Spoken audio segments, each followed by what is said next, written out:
اعوذ باللہ من الشیطان الرجیم بسم اللہ الرحمن الرحیم۔ معزز سامعین، میرے دوستوں بہنوں بھائیوں سب لوگوں کو السلام علیکم ورحمۃ اللہ وبرکاتہ۔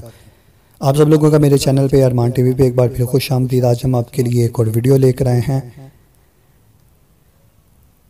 ویڈیو کا ٹائٹل ہے تب تک۔ اس کا ہم شارٹ کر آپ کو بتائیں گے کیونکہ ہماری ویڈیو بہت زیادہ لمبی ہو جاتی ہے۔ دنیا کی تاریخ میں دق کی بیماری سب سے پرانی اور عام ہے۔ تاریخ کے ہر دور، ہر ملک، قوم میں آب و ہوا میں لوگوں کو دق کی بیماری ہوتی رہی ہے اور یہ ایک سے دوسرے کو ہوتی ہے اور ہمیشہ قائم و دائم رہی ہے۔ خیال تھا کہ دق غریب اور کمزور افراد کی بیماری رہی ہے، لیکن یہ بھی دیکھنے کو آتی ہے کہ صاحب حیثیت لوگوں سے بھی یہ جان نہیں چھوڑ پائی۔ شارٹ کرتے ہم چلتے ہیں اس کے علاج کی طرف۔ تب تک کے علاج ہمیشہ سے مشکل بات رہی ہے۔ طب یونانی میں سرطان، زہر، خطائی مرجان، مونگا، شربت اجاد، شربت انجبار اور گدی کے دودھ پر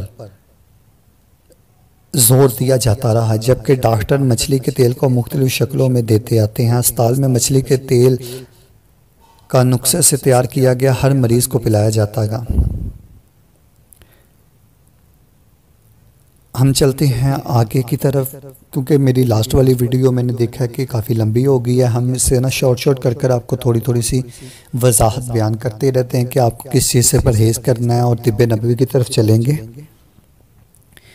نمبر 1، کیلشیم والی خوراک زیادہ کھلائی جائے، یعنی کہ جس میں کیلشیم ہوتی ہے۔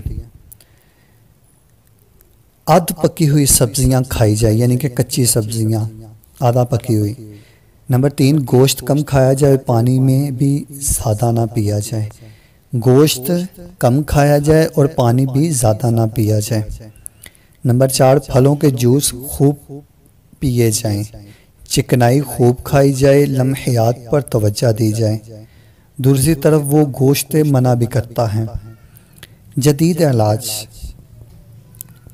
میں یہ آپ کو جدید علاج کی ایسے ہی پکچر آپ کو سامنے مینشن کر دیتا ہوں، آپ لوگ اس کو میڈیسن کو دیکھ لینا اور دیکھ لینا کہ کتنے منتھ تک اور کتنی گولیاں آپ نے کھانی ہیں۔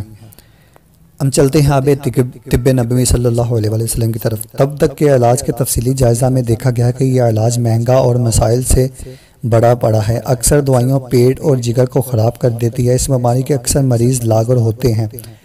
اگر ان کی بھوک اڑ جائے یا پیٹ خراب ہو جائے تو بات خطرناک بھی ہو سکتی ہے۔ 50 روپے روزانہ کی دوائیاں 150 سے 200 تک کھانی مذاق نہیں۔ یعنی کہ یہ کتاب لکھی ہوئی ہے آج سے 30 سال پرانی، اور اب حساب لگا لیں کہ تب کے 50 اور اب کے 150-200 میں کتنا فرق ہے۔ ڈاکٹروں کی فیس ہی نہیں مان اور مختلف قسم کے ٹیسٹ مریضوں کو بیکار کر دیتے ہیں۔ حالات اور ضروریات کا تقاضا ہے کہ مریضوں کی بہتری کے لیے کوئی صورت تلاش کی جائے۔ اسلام ایک مکمل ضابطہ حیات ہے۔ قرآن مجید خود کو سینہ کے لیے شفا قرار دیا گیا ہے، مطلب کہ سینہ کی بیماریوں کے لیے شفا قرار دیتا ہے، اور یہ بتلاتا ہے کہ اللہ تعالیٰ نے اپنے نبی آخر الزمان صلی اللہ علیہ وآلہ وسلم کو علم و حکمت کی پوری دستریں عطا کر دی ہیں۔ اس لیے چھاتی کی بیماریوں میں شفا حاصل کرنے کے لیے انہی کی طرف توجہ دینی ایک مفید اور یقینی ذریعہ ہے۔ انہوں نے بیماری کے اسلوب، علاج، بچاؤ اور دوسری طبی ضروریات کے لیے مکمل نظام مرحمت فرمایا ہے۔ نبی کریم صلی اللہ علیہ وآلہ وسلم نے یہ فرمایا کہ دق اور جزام، یعنی کہ جزام کوڑ، ایک ہی چیزیں ہیں۔ یہ دونوں بیماریاں ایک ہی چیز ہیں۔ انہوں نے پہلے جزام کے لیے روغن زیتون تجویز فرمایا۔ جب وہ دق کے باقاعدہ علاج پر متوجہ ہوئے تو انہوں نے وہاں بھی زیتون کے تیل کا استعمال پسند فرمایا۔ اس کا یہ نقصہ آج کے جدید ترین تحقیقات کے عین مطابق ہے۔ اگر یہ نہ ہوتا تو ہم ان کے ارشادات کو تب بھی قبول کرتے، کیونکہ ان کا ہر ارشاد وحی الہی پر مبنا ہے۔ حضرت ابو ہریرہ رضی اللہ تعالیٰ روایت فرماتے ہیں کہ نبی کریم صلی اللہ علیہ وآلہ وسلم نے فرمایا، بیماروں کو درست افراد کے قریب نہ لاؤ، یعنی کہ جو بیمار ہو اس کو درست افراد کے قریب مت لاؤ۔ میں ان کی تفصیلیں شارٹ کرتا جاتا ہوں تاکہ آپ لوگوں کا ٹائم بچے اور آپ لوگوں کو سمجھ بھی آ جائے۔ نمبر 1، صبح کا ناشتہ جلد کیا جائے۔ نمبر 2، رات کا کھانا ضرور کھایا جائے اور جلد کھایا جائے اور اس کھانے کے کچھ دیر بعد چہل قدمی کی جائے۔ نمبر 3، غذا صاف ستھری ہو، اسے ڈھانپ کر رکھا جائے تاکہ اس پر مکھیاں نہ بیٹھ سکے۔ نمبر 4، گوشت کے تمام کھانوں کا سردار ہے، یعنی کہ گوشت تمام کھانوں کا سردار ہے، اسے مناسب مقدار میں کھایا جائے۔ نمبر 5، دسترخوان کو سبز چیزوں سے مزین کیا جائے، یعنی کہ سلاد وغیرہ۔ نمبر 6، پیٹ بھر کر کھانے سے بچا جائے، یعنی کہ پیٹ بھر کھانے سے پرہیز کیا جائے، کیونکہ انسانوں نے اپنے پیٹ سے زیادہ برابر برتن بھی کبھی نہیں بڑھا۔ آپ لوگ سمجھ ہی گئے ہوں گے۔ نمبر 7، کھانے سے کچھ دیر پہلے خربوزہ یا تربوزہ پیٹ کو صاف کرتے ہیں۔ نمبر 8، نبی کریم صلی اللہ علیہ وسلم ہمیشہ دودھ میں پانی ملا کر نوش فرمایا کرتے۔ نمبر 2، نہار منہ کھجور کھانے سے پیٹ کے کیڑے مر جاتے ہیں اور جگر کو اتنی تقویت ملتی ہے کہ وہ زہروں کو بھی ختم کر دیتے ہیں، زہر جو جسم میں ہو۔ قرآن مجید نے حضرت مریم علیہ السلام کو زچگی کے دوران کمزوری سے بچانے کے لیے کھجوریں کی تلقین فرمائی۔ نمبر 10، نبی کریم صلی اللہ علیہ وآلہ وسلم اپنے احباب کی توازہ سرید سے فرمایا کرتے تھے۔ یہ سرید بھی آپ لوگوں کو اگر نہیں پتا تو آپ لوگ مجھے کمنٹ سیکشن میں بتائیں، میں سرید کے بارے میں بھی الگ ویڈیو بنا دوں گا۔ شوربہ پکا کر اس میں روٹی توڑ کر ڈال دی جاتی، پھر اس میں تھوڑا سا مکھن ڈال کر اسے تھوڑی دیر پر ڈھانپے بعد رکھا جاتا تھا اور پھر کھایا جاتا تھا۔ نمبر 11، بعض موقع پر حسیس کا حلوہ بھی عطا فرماتے تھے۔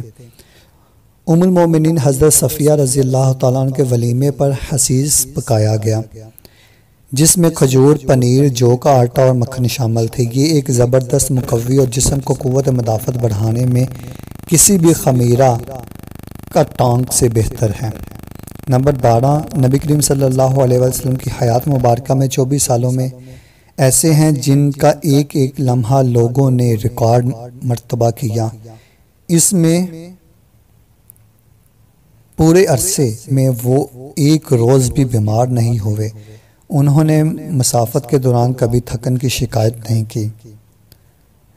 وہ صبح نہار منہ یا عصر کے وقت پانی میں شہد گھول کر نوش فرمایا کرتے تھے۔ دن میں چہل قدمی فرمایا کرتے تھے، حالانکہ ان کو نیند دوسرے لوگوں سے کم تھی۔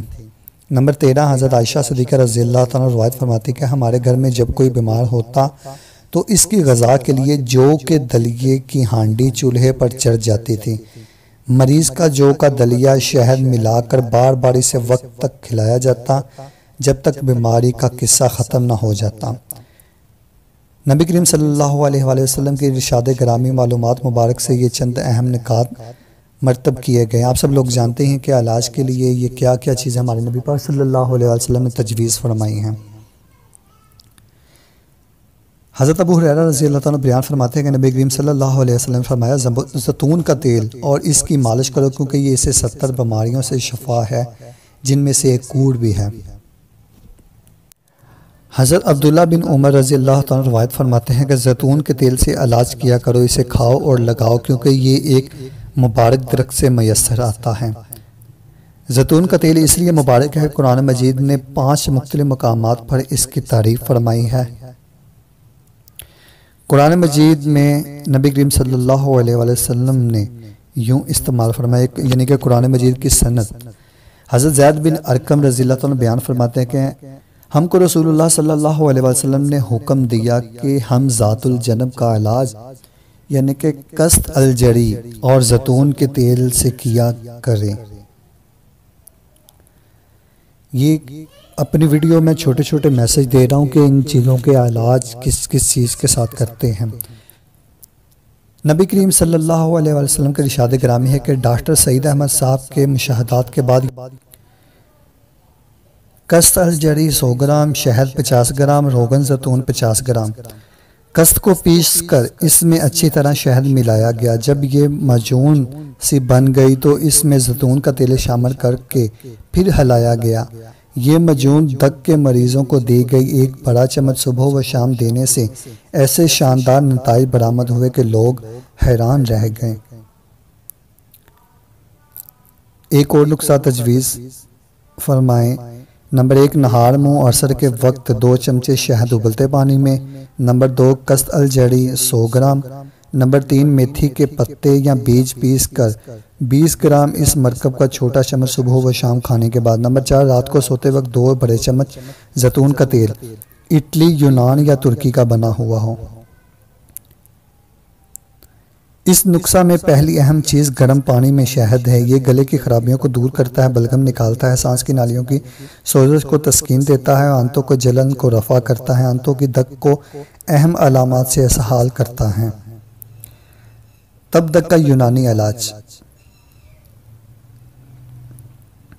گیڑوں، سنگ، یہ میں آپ کو بولنے کی بجائے آپ لوگوں کو ایسے ہی سکرین پر میں مینشن کر دوں گا تاکہ آپ لوگوں سے کوئی مسٹیک نہ ہو، یا کچھ چیزیں ہوتی ہیں جو بولنے سے اور الفاظ ہوتے ہیں اور پڑھنے سے اور الفاظ ہوتے ہیں، اس لیے میں نے یہ آپ کو سکرین پر مینشن کر دیا۔ یہ تب دق کا یونانی علاج ہے۔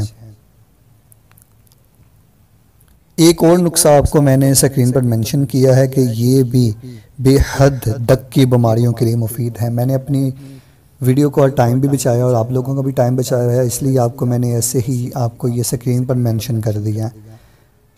اگر آپ کو میری یہ ویڈیو اچھی لگی تو اس ویڈیو کو لائک شیئر کمنٹ ضرور کر دیں اور میرے چینل کو سبسکرائب کر دیں اور گھنٹی کے بیل کو پریس کر دیں تاکہ میرے نئے آنے والی ویڈیو سب سے پہلے آپ کو ملے۔